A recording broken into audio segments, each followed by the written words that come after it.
Hello, everybody out there in YouTube land. I'm Todd Kramer with Offstage Acting, and I just wanted to introduce to you our first episode ever of the Offstage Acting podcast with myself and my good buddy, Jay Reum. Now, I wanted to apologize a little bit in advance because, well, as it turns out, podcasting and content creation in general isn't as easy as you might think. I was naive enough to think it was quite simple, even though I did a lot of preparation and a lot of trial and error, and I thought I had everything set up. I didn't have the audio perfect, so I'm going to apologize in advance for that, just to mitigate any kind of feelings of guilt and shame that will never go away, truly. It's going to burn within me for the rest of my life. But you won't care because you can still hear it. It's audible, and you're going to have a great time listening to my good buddy Jay and myself talk a lot about acting. This is the first episode, the pilot episode, and hopefully in the future we'll have many, many more. Please enjoy, and we'll see you next time. I'm ready if you are. Let's go, babes. Oh, damn thing already screwed me up. Damn it, I don't believe it. Okay. I love you. And counting down. 3, 2, 1. All right, welcome Offstage Acting Podcast, Episode 1, The Pilot. Myself, Todd Kramer, with my cohort, my right hand. Jay Reum, hello. Welcome. Thank you. Sidekick, Offstage Acting Podcast. Here we go. All right. Jay. That intro is banging. You love that intro, right? That's my buddy Tosh. We're going to talk about Tosh a little bit more. He does a lot of great music. He's really cool. He whipped that together for us in no time. I had a lot of input. Funky. I was like, make it more funky. We got a podcast. Yes. We're doing it. Hello. Hello. The people out there. To all the people who are excited that finally, they're saying, Todd and Jay have a podcast. They've been waiting. Bated breath. The question, though, is what's the podcast about? What is the podcast about? That's a good question. No, I'm literally asking you. All right. I think I have some clue. I have. Is this a test? I do have a. I'm just wondering if you know Todd Kramer himself wrote. Oh yeah. Okay. Oh yes, he does. Yes. So what Todd we writes. are going to discuss acting histories, careers, the industry of acting, people's acting journeys, and advice to the young folk. Yeah, that's great. Thank you for refreshing my own memory on that. So yeah, offstage acting is essentially everything that you do when you're not on stage acting. So that was kind of the concept about it, was that when you're acting and you're on stage or on screen or on the sound stage, as it were, on set, and then you're doing your job. But when you're not there doing your job, there's a lot of stuff going on, as you know. So to introduce ourselves briefly, I'll just introduce you briefly and myself to the audience. My name's Todd Kramer. I'm an actor with, I hate to say it, out loud, Jay, as you know, very sensitive, but decades of experience, professional. We'll just let everybody know it's 3 decades of experience, 30 years or more. I started when I was 4, so I've been a professional. So 34 years. I'm 34 years old, and I've been working professionally as an actor for anybody who's watching the actual video stream podcast of this is going to say, wait a minute. No, I have been doing it, since, I went to university for acting. I have a bachelor's degree in theater arts from Loyola Marymount University, blah, blah, blah, blah. And essentially, now I've gotten to the point where I think pass along some of that knowledge that I've gained over the years. And I've invited Jay, who is a bit younger. There he is, waving. Hello. and he has less experience, but he's on the acting journey. And we thought together, hey, what are we going to do? We're going to share our journeys, our acting experience and our acting journeys with our audience, and bring other people. We're going to have guests. We're going to do interviews. We're going to talk to all kinds of people from the industry, friends of ours, friends of mine, people that we always wanted to talk to and explore, mostly about their career, what they've done, how they got there, where they are today. And essentially, I guess what I want to do now is just start with you, Jay. You'll be my first interview. Oh, okay. I'm gonna practice. So, you ready? Yeah, bring it. Okay. Interview officially starts now. I hope I'm not getting an echo. Are you hearing a bit of an echo? I mean, I am a little bit on my end, but I think that's just your thing. Ugh, I hope I'm not. I didn't screw up this whole thing. Well, you know what? We'll find out in about an hour or something when we finish and we listen back and we hate ourselves eternally, and then we get over it. And then we go, oh God. No, wait, there is a echo cancellation. I'm going to turn that on. Click. And maybe that changes everything. Ooh, it did change things. Oh. For me, did it change for you? Oh, wait. It really did. The echo's gone. Okay.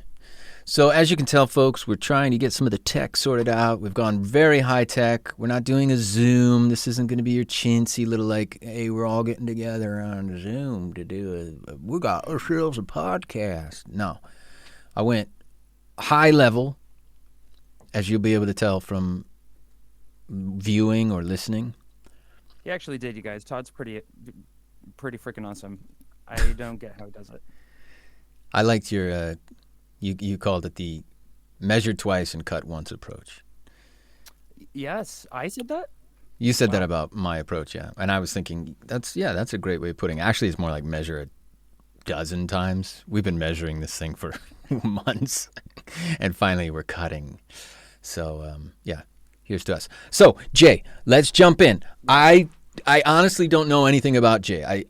We have sort of held off from getting to know each other for months while we prepared to put this podcast together, simply because we didn't want to ruin any of the freshness, right, within understanding each other. So we haven't been, I know obviously a bit about Jay, but I want to delve in a little deeper and find out, because essentially, an actor's journey is really kind of an incredible. It's I think each actor has an incredible story, and especially we know sometimes about celebrities and things, but there are other actors out there, and like I say a lot, people think all celebrities are actors, and people think all actors are celebrities. Actually, I say it the other way.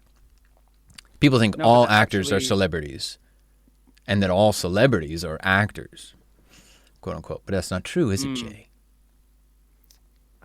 No, and also you just said that really well. I got it. Right? You get it, right? I do.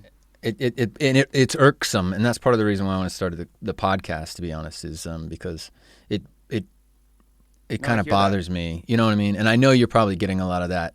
So Jay is going to tell us how old he is now.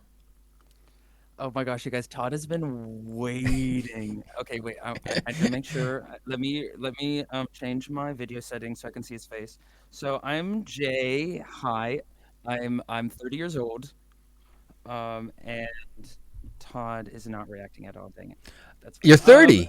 I am, but you know what? The sound quality. I'm so concerned about sound quality and recording and getting it all down that I'm like, I can't afford to be shocked right now. But I am shocked. That's fine. 30. Oh, you're not young at all. Yeah, I know. I'm get out of my. I need the grave. I know.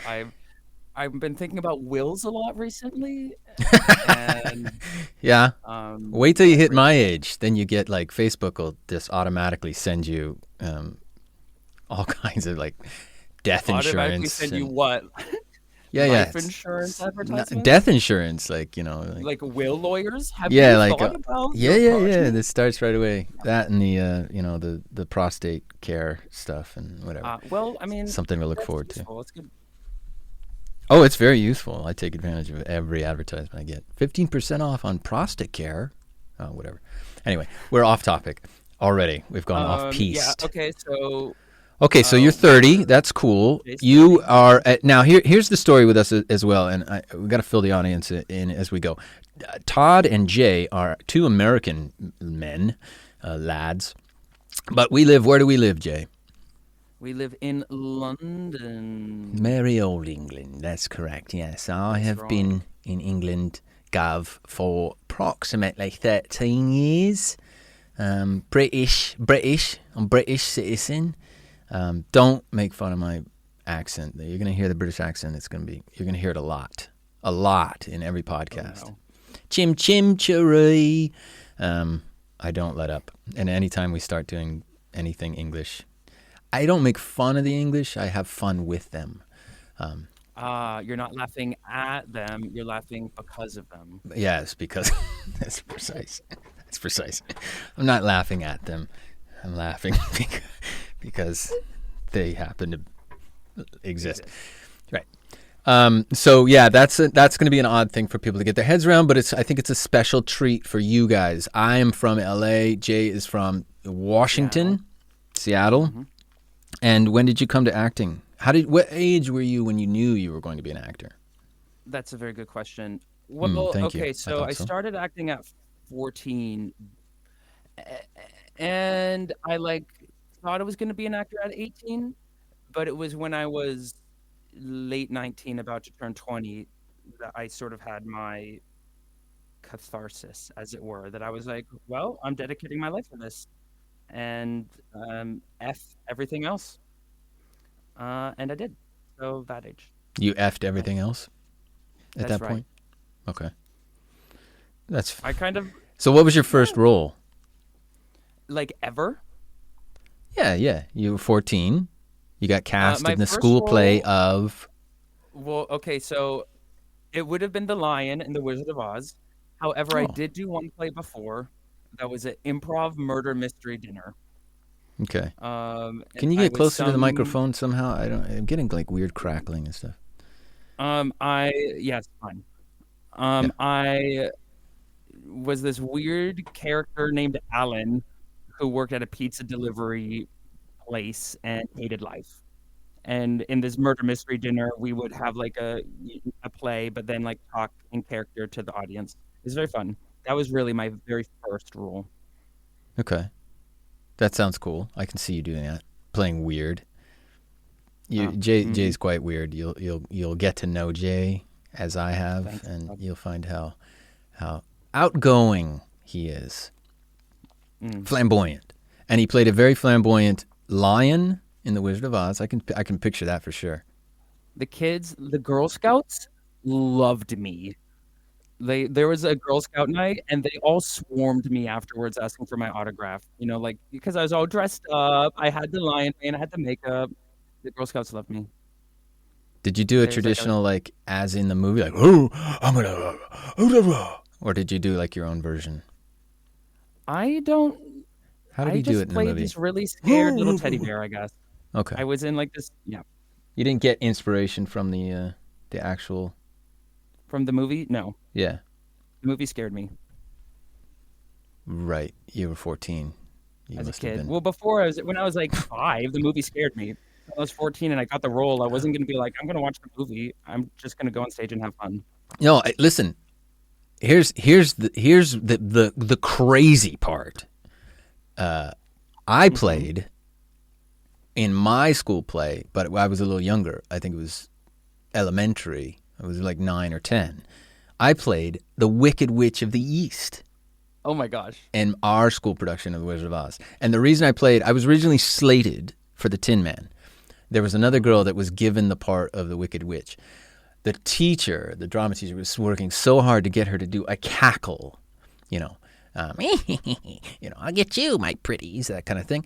And she couldn't do it. So I stepped in because I was already, even at that young age, I was a powerhouse of, entertainment juice, if you will.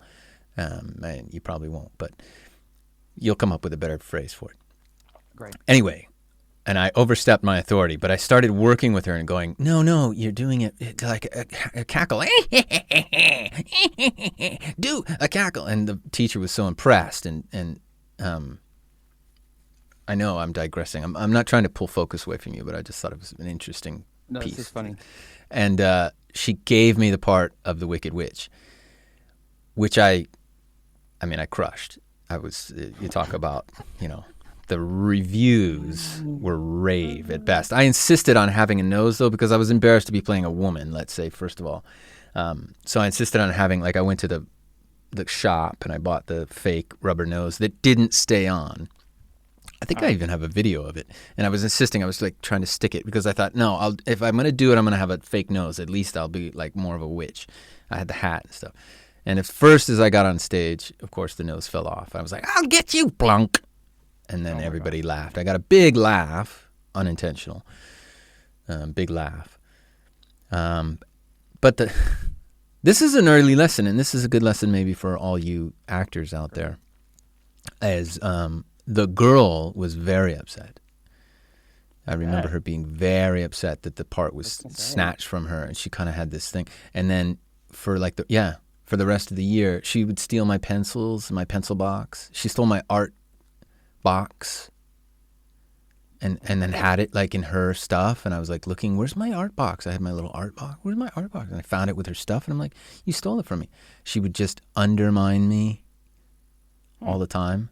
And I think that was my first lesson in, I don't even know what you would call that, but envy, casting envy. Have you been undermined a lot, Todd? I've taken a lot of powerful roles away from people. No, but there are haters out there, and we'll probably, we're going to talk about that at some point. It does.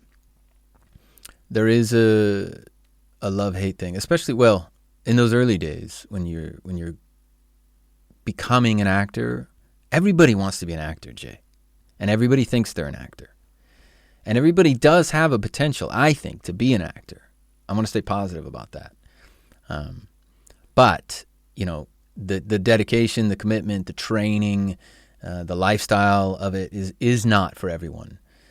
And so there is a certain amount, you've probably experienced it over the years, there's a certain amount of hating and envy that goes on if you are excelling in something or have a talent for something that someone else would love to be able to do, but just can't or isn't as good at.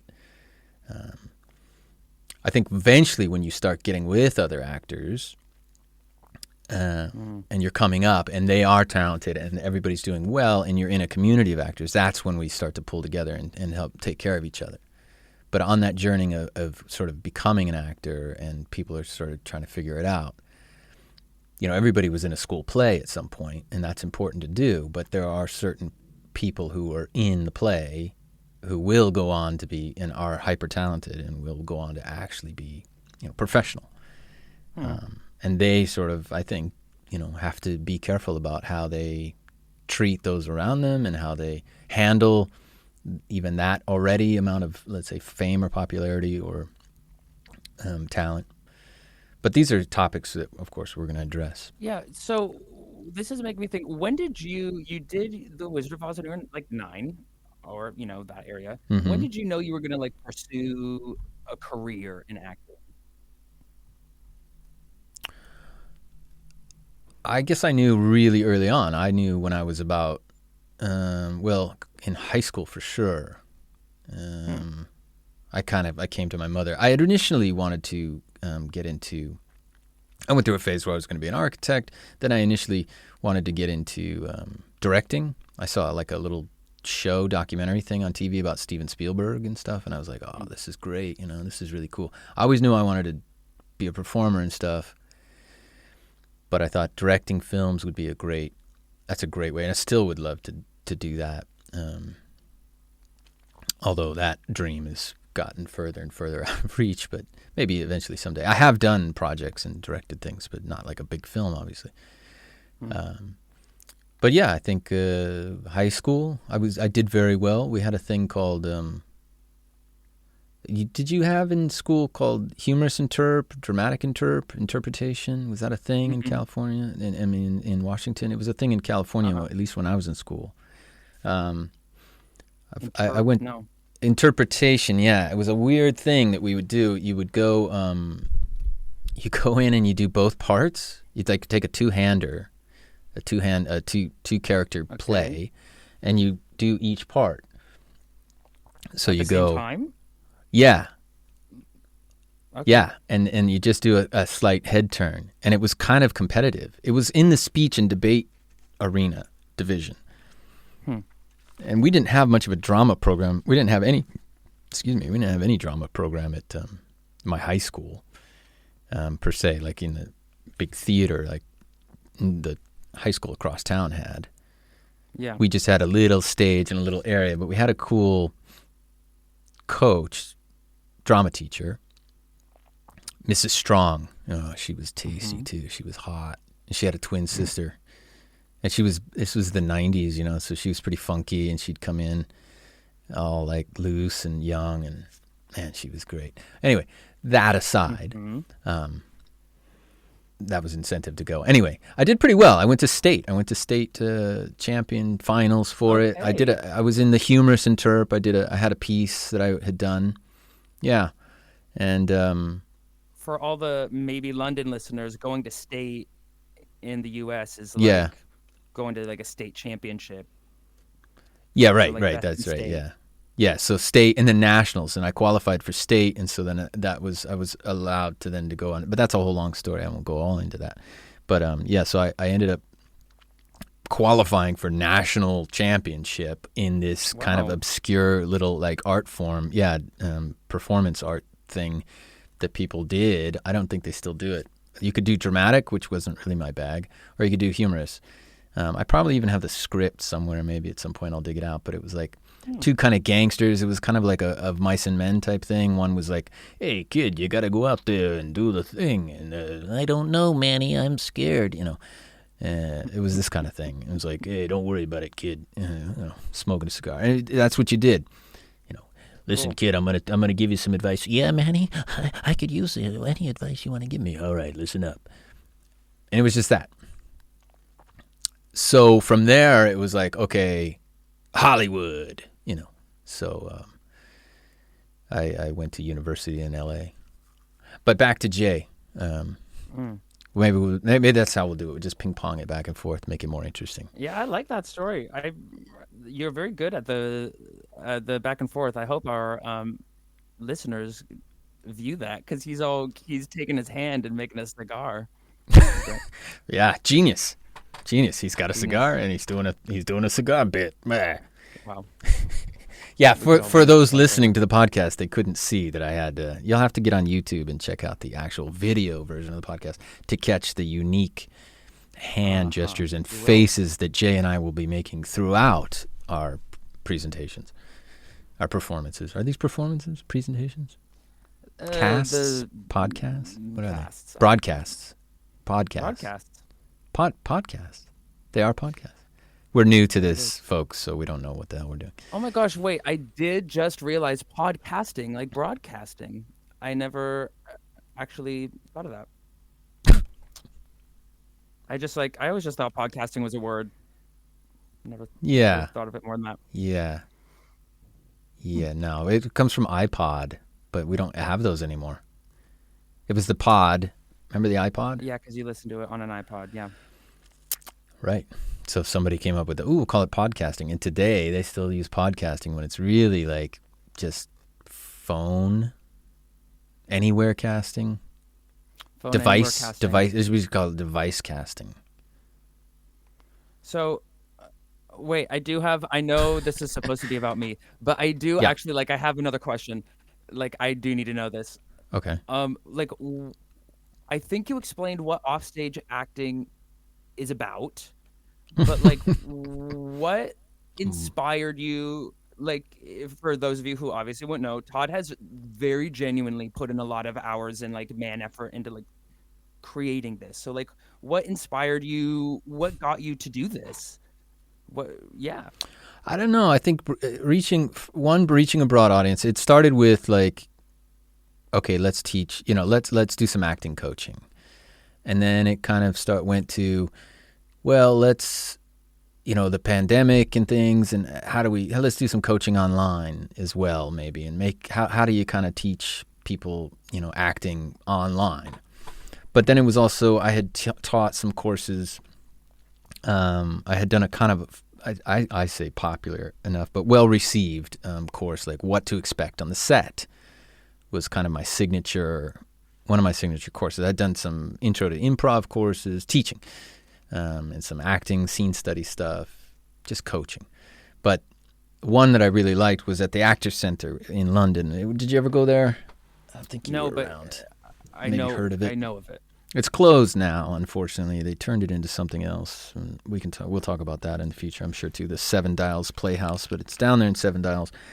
It was a great place, the Actors Center, actually, and it was a place where you could go and actors could hang out. It had a little cafe. You could sit. You could prepare for a casting that you might have in town, meet other actors and stuff. And they had all kinds of classes and courses going on. And you could rent out the room and use the space for different things as well. And they had a theater downstairs that would put on shows. It's still there. It's in the form of what's called the Seven Dials Playhouse. And they don't do any more courses and classes. But I ended up being a tutor. They called it tutor there.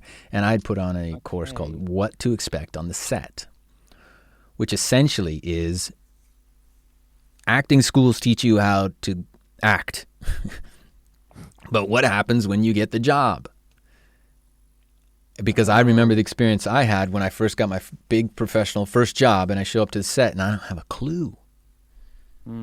First AD, second AD, third, and the PA and the DA and the MDA and and the costume and the makeup, and I'm supposed to be here, there, what, and they're putting microphones on you and all the stuff, Yeah. Anytime you get to a professional job or in the theater or in a voice job, and you're just sort of blagging it, you're just, faking your way through like you know what you're doing. And they expect you to know what you're doing because they assume you're a professional. And you can't just go to somebody on set and go, I don't know, what am I supposed to do? Who do you go to?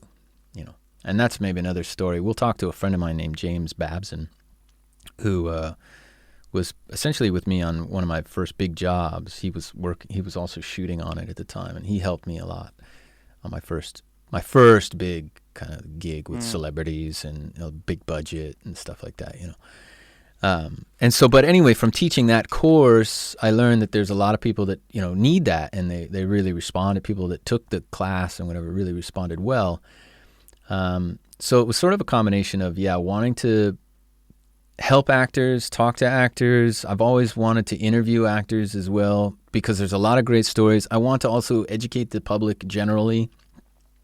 I think acting stories are interesting. We're always kind of fascinated by stories from the set, and when you hear celebrity tell like a story about something, that happened in the back, you go, oh, that's great, But to just also educate the public in general that, as I said before, not all actors are celebrities and not all celebrities are actors. There's a lot of differences. So there's a lot. Thank you. I'm gonna, I think, attribute that to me, please, because I've never heard anybody else say it. I will put your name at the end. Put my name down for, phrase coined by Todd Kramer. That's with 2 Ds. Anyway, so there was that. And there was the desire, like I said, to help young actors sort of overcome some of these obstacles, and anybody who's aspiring to be an actor in general, to get some foundation for, is this the right choice for me? Am I being realistic? Like, do I really truly understand what it takes to be dedicated to this as a career, as a goal? Nobody ever taught me any of that, there was no discussion. I went to 4 years university and got a theater degree, and I learned a lot about Dionysus and, Greek and Russian and, and theory and history of theater arts. And I don't know. Nothing on like actually being a professional actor. No, nothing. Yeah. They never brought in any other professionals. There was never a discussion I was just saying this to my girlfriend Justina earlier. Oh, that's a shout out to Justina there. Shout out, Shout out. Justina. Maybe I shouldn't tell all the ladies out there that I have a girlfriend. They'll be disappointed. But You know, some ladies, it's a challenge. right. All right, challenge Sorry, accepted. Justina. Pick up the. Sorry, Justina. Anyway, but I was just saying that you know, there was like a job fair at the university, you know, for the business and economics students and I don't know, all the different campuses, the science and biology and the corporations were setting up big tents and recruiting actively for kids, you know, coming out of university. It was a good fancy university there, and basically hiring you, you know, or giving you interview opportunities right there on the spot. And if you walk around as a drama student and go, there was no Paramount Pictures booth, MGM, you know, there was no agents on campus. So there was nothing in terms of job placement or, you know, hey, we're here to help you, son. Seriously, it's so different than other professions, as you say, where there's a job fair. There's not like that for actors. Yeah. No, there's no help and support. So that's, I guess, where I'm trying to fill in the gap with this, I think, is to sort of help aspiring actors. You might be in drama school. You might have a degree. You might be already out there getting, you know, hitting the streets, as it were, hitting the castings, stomping the treading the boards. I don't know what they say. Or you might just be thinking about it. Treading the boards. Well, that's actually being on stage. Got it. Treading the boards. Yeah, that's a phrase meaning. Sounds like a surf term. Treading the boards, dude. It's an actor's surf term, dude. It's for surfing actors. Yeah.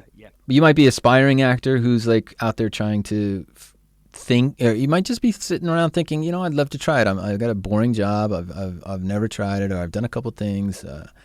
You know, I'm young enough now, or I'm old enough now that I've got time and money, or an opportunity, or just a big desire to try acting. But where do I begin? You know, my last name isn't Coppola or Scorsese or, you know, Spielberg or, I don't know, Tom Hanks, you know, isn't my uncle. I got no in to this business. I don't have any friends that do it. I live in, you know, bum squat nowhere, sort of, not Hollywood. I'm trying to keep it clean. We're keeping it clean for the podcast, by the way. No fear for F-bombs being dropped. But yeah, I don't live in New York, Hollywood, or London, or Vancouver, or Toronto, or Sydney, or any of the other kind of English-speaking meccas for film and television, where, you know, they're producing stuff. I'm out in the middle of nowhere. In London? Well, I guess outside of London. No, I'm saying, not me. I'm saying maybe I'm speaking for the person who's thinking about becoming an actor, and they don't, but they're not living in Hollywood. So, you know, how do I get involved? What can I do? And so we hope to give some insight to those during, you know, during this podcast, during this series, and we'll see how long it goes. We're going to talk to a lot of people, get a lot of their stories, where they started from, how they started, the same kind of stories we're getting from each other now. But let's get back to Jay. Enough about me. Oh, yes, but back to me. I'm worried about your sound, bro, because it's like, maybe it's the internet. Can you hear yourself all right? Yeah, I can hear myself great. Okay, it's good enough. I think it'll hold. Maybe it's on my end, but anyway, we're into this now, so we're going with it. Yeah, when we go back, listen to it. I don't know much more of what to do. No, it's fine.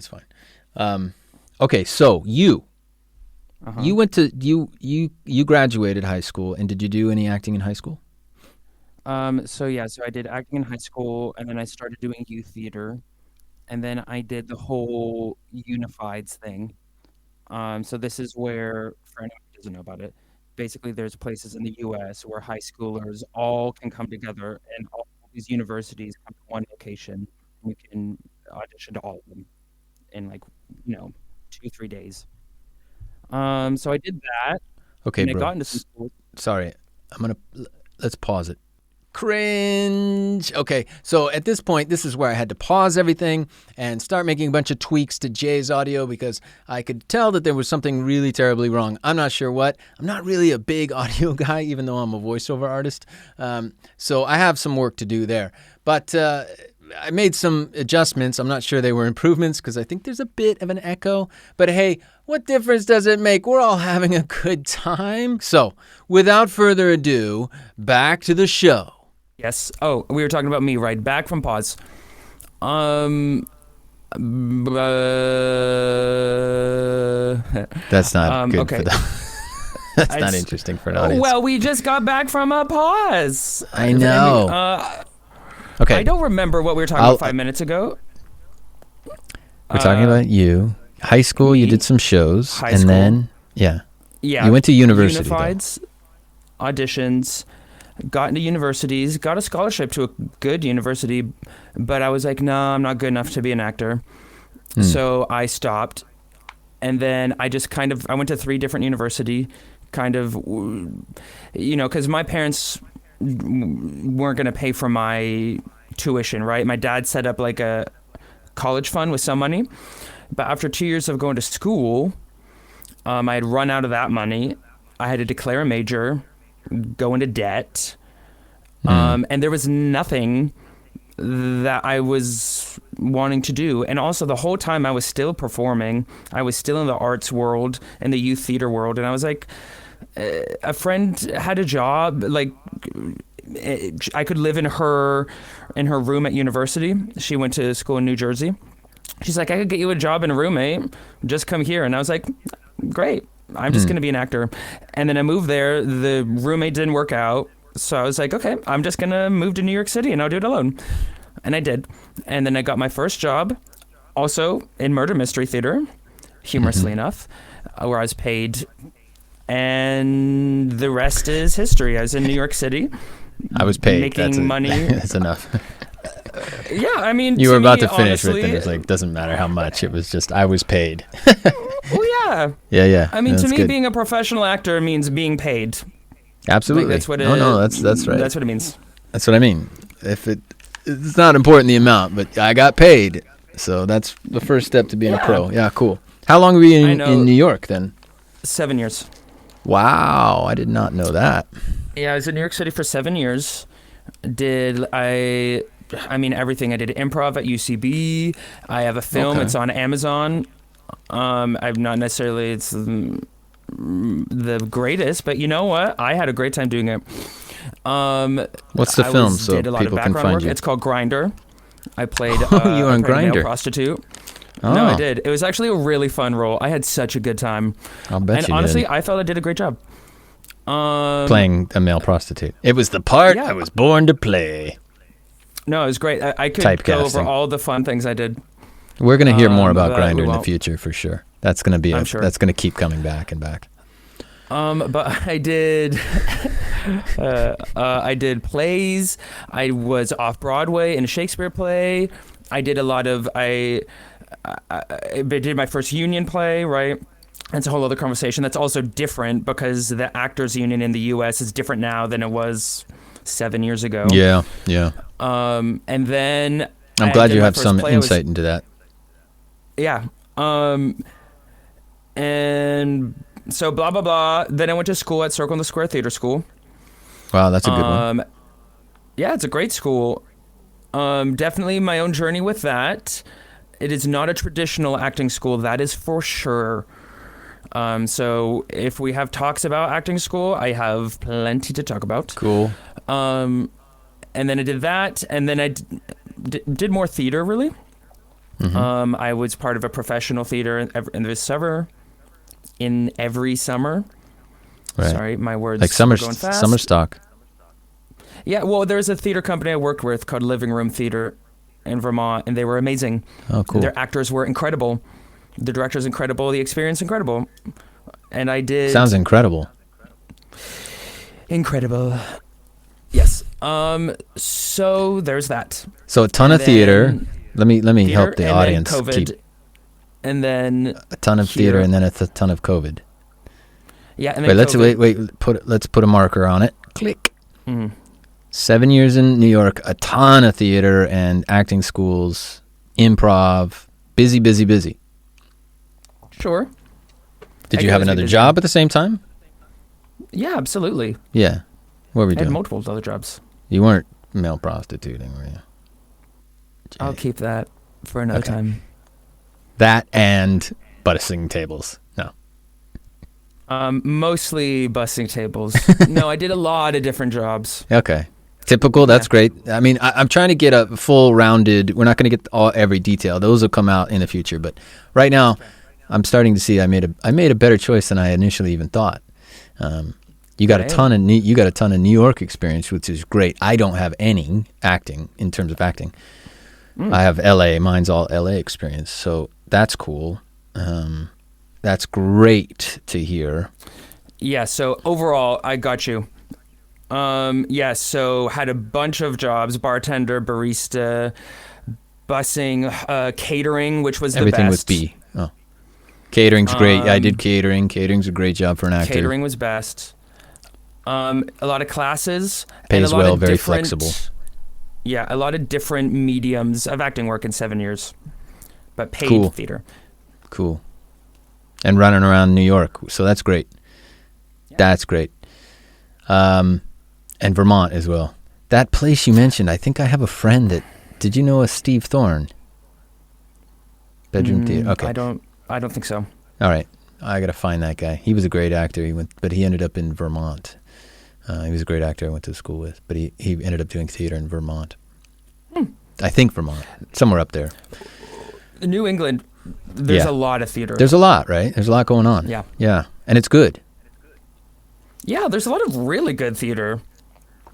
Yeah, we should talk about that in the future, like where the hotspots and odd places too. You know, like Madison, Wisconsin. That's like that's a big hotspot for improv and theater acting and places people don't necessarily think, like, you know, even just Toronto, it doesn't automatically strike you as being a haven for acting and actors, but it is. So cool. Then from New York, how'd you get over the pond? Well, I went to university at Lambda, so I got into their master's in acting. Lambda program. stands for London Academy of Music and Dramatic Art. London Academy of Music and Dramatic Art. Jolly right, good. thank you. Jolly good, yes. You have to say it with that, sort of. Very good, yes. Excellent. Gravitas. Yeah. Gravitas, yes. That's a very prestigious. How'd you get in there? Quickly. The quick I auditioned. version. Very quick. Good. Not easy. It shows you have talent. No, I got it on my third audition. There you go. See? That's what we wanted to hear. This is what the audience is like. They like to hear the struggle and the success story. Well, I want to hear all about that at some point too. That's great. Yeah. 3 times auditioning. Were you really desperate? Why pick that school? Why did you, or you just thought, I'll go over to London and try? I really just wanted to be in London and travel. I'm not about staying in one place at one time. I was ready to move, but I needed a reason to move, you know? You can't just go somewhere. You have to have something to move to. This is tough. Part of my story is that from LA, I started stifling as well, and I didn't like LA. And as an actor, this is where you need to be, right? So I turned my back on LA at some point, and my back on acting, which we can talk about more in the future as well. And I headed to Europe, and I ended up in Prague for a long time. But what sort of kept me in Prague even anchored was that it was post-communism, and there's Berndorf Studios there, which was the premier sort of studio for Central Eastern Europe in the early 1900s. They were the ones cranking out tons of films, a lot of Czechoslovak films, right? But post-communism and during communism, a lot of Soviet films were made there, Soviet-era films. Post-communism, boom, the gates opened up. they're flooding productions in there because it's super cheap, and they have all this kind of great infrastructure. One of the first things that was shot there was Amadeus before even the wall came down with, the director. His name is escaping me. Why? It shouldn't. Who was Czech, Milos Forman, who's Czech, and you ever see the film Amadeus? No, Brilliant. but I definitely know of it. Yeah. Oh, got to see Amadeus. That's a brilliant one.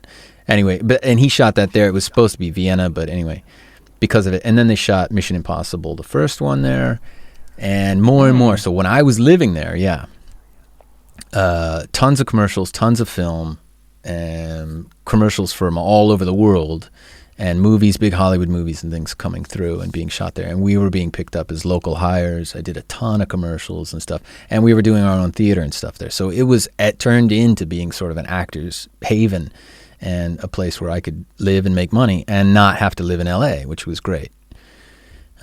So essentially, I want to tap into that because I think that's something also interesting for actors. Like, there's a thing about momentum and making contacts and keeping those and having those in what I call an actor's market. And I've lived in 3 markets now, LA, Prague, and London. And each time having to renew and restart, which is a bit of a setback career-wise because you show up in a new market and nobody really knows you. And as soon as you hit the ground, the momentum, you got to hit with momentum and go. Otherwise you lose it. And that's a real thing. So you did that. You came, but you also came into school, which is great. So that kind of helped you immediately make connections, meet people, be trained. Yeah, and I wouldn't have really been able to move to London legally without like a reason. Yeah, of course. So anybody who's thinking, maybe I'll come to London from America, it's not it's not that easy. You have to have something already lined up. Yeah, you have to have the rights. I actually got chucked out of this country, which is another story. Fun story, yeah. I got chucked out. But now I'm a citizen, so they're stuck with me. I'm British. Hey, dude, I'm British. I'm like totally British. Yo. Which I love to say to the odd Brit who's like, how long you staying for, mate? Oh, you just here on holiday? And I'm like, no, I'm British. No. So 3 years at Lambda? 1 year. Oh. And then now just here. They checked you out after a year, huh? It was a year program. It was a full year, so 4 terms, including a summer term. 4 years, and now the entire country of Great Britain and the United Kingdom of Great Britain is stuck with you. After 1 year, you went 1 year, and now they're stuck with you for like 5. For like 7. And you might never leave. I mean, that's possible. You came for a year, and they were like, yeah, give us your money, and then...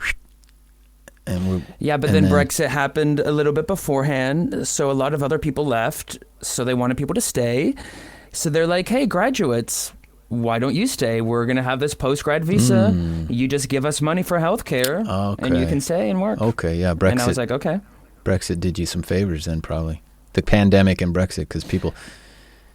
Yeah, for those that don't know, of course, anyone from anywhere in Europe could come and live anywhere else in Europe if you were European. We were European here in Britain, and that meant that a lot of Eastern Europeans who come from less wealthy countries were able to come to Britain and work and make money and take money home and things like that. And we lost a lot of those kind of essential workers after Brexit because they just didn't have the rights to stay, and then the pandemic, everything closed, cafes and restaurants and bars and the kinds of places that people work in, health centers, fitness centers, all that kind of stuff where you find Eastern Europeans working essentially. They just all effed off back home and turned their back on Britain completely. So that did you a favor because they're going, well, maybe he'll work in a cafe and pay taxes. Which you do. Which I do. Which you actually do, to be fair.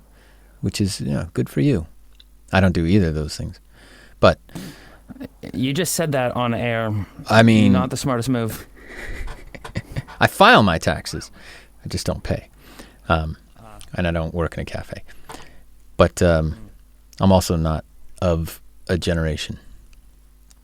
No, but Jay he does great stuff. He's very busy, and he works he's doing the thing that I used to do, and a lot of you will be familiar with if you are an actor, or you will become familiar with if you're an aspiring actor younger, is how to get a job, keep a job, make money, but yet remain flexible for other acting work coming in or opportunities such as castings. And that's a huge thing. How do you do it, Jay? Oh gosh, we've almost been going for an hour. The short answer. The short answer. I do it by working on the weekends. And you work 12-hour long shifts, 12-hour shifts. I work long shifts on the weekends, and I have a staffing company, right, that I can pick up shifts flexibly during the week. Right. Temp agency, yeah. So, but in essence, it's flexible work, it's weekend work, it's longer shifts. The weekend work is stable. Yeah. That's one job. That's flexible work, weekend work, comma. Yes. Yeah, I put it, there's a comma in there. You didn't see it. I didn't. And any other kind of gigs that allow you to remain flexible, open. Because you also do get acting jobs, of course, voice jobs. Jay and I have the same voice agent, by the way.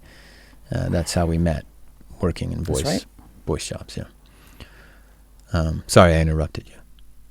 No, Are you getting tired? Have we exhausted ourselves? We're going to wrap it up here. Getting to that point. Yeah. I think we've exhausted the audience, too. If we're exhausted, then that means the listener is probably like, okay, time to wrap it up. But I did want to tap into a little bit of what makes Jay tick, because you're an essential part of this podcast, as is evidenced by this. You have the same size circle as I do. You don't see the circle, but I can see. And the same size name. You have the same size name tag as I do. So equal footing there, although you're still at sidekick level. You're not co-host level yet. We're still keeping you at, you're not up to co-host. But hey, dare to dream. Audiences are going to love Jay, and they're going to hate Todd for picking on Jay all the time. They're going to be like, oh, there he goes. Why doesn't he leave? Jay's such a sweetheart, and that Todd guy is just a jerk. Yeah, they probably are. But they'll also love you because because it's funny. Because I'm grizzly and crotchety. I'm that crotchety old dude. But anyway, I just wanted to kind of say, to understand Jay and get to know who you are personally, and me as well.